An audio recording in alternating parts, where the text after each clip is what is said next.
to make Kenya remain competitive in the athletics and other sports.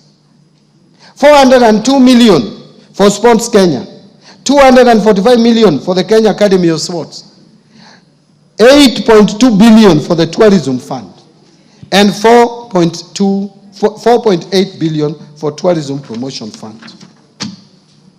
On environmental protection, water and natural resources, Mr. Speaker, to safeguard natural ecosystems, ensure sustainable water use, and tackle the impact of climate change, I have proposed an allocation of 10.7 billion for forest resources conservation and management, 1.6 billion for forest research and development, 3.7 billion for environment management and protection, 11.5 billion for the Kenya Financing Locally Led Climate Action Project, which is known as FLOCA, 1.6 billion for meteorological service, and 13.2 billion for wildlife security, conservation and management. Another 953 million for wildlife research and development. In addition, I have also proposed 1.1 billion for human wildlife conflict compensation and 950 million for wildlife insurance. Mr. Speaker, I have also proposed an allocation of 26.8 billion for water and sewerage infrastructure development. Out of this, 16.5 billion for water resources management and 1.9 billion for water storage and flood control. In addition, I have also proposed 15 billion for irrigation and land reclamation and 266 million for water harvesting and storage for irrigation.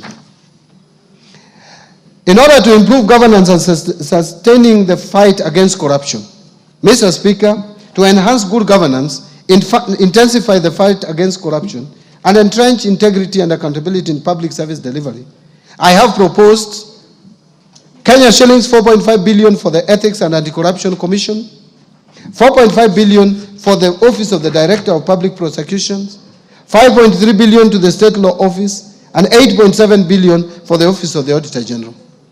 In addition, Mr. Speaker, to enhance the oversight and legislative role of Parliament, I propose an allocation of 48 billion for Parliament.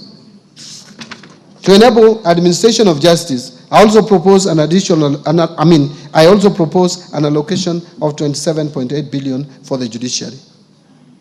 Now let me turn to allocation to county governments.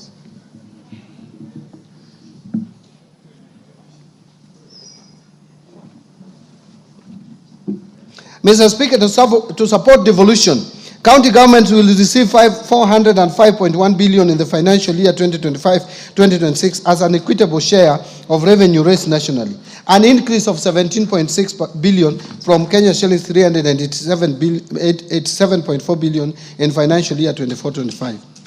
The 405.1 billion represents 25.8% of the most recently audited revenues for financial year 2020-2021, way higher than the minimum of 15% prescribed in Article 203(2) of the Constitution. In order to ensure food and nutrition security, infrastructure development, improved water and sanitation systems, among others, county governments will receive an additional 69.8 billion as additional allocations. Equalization Fund.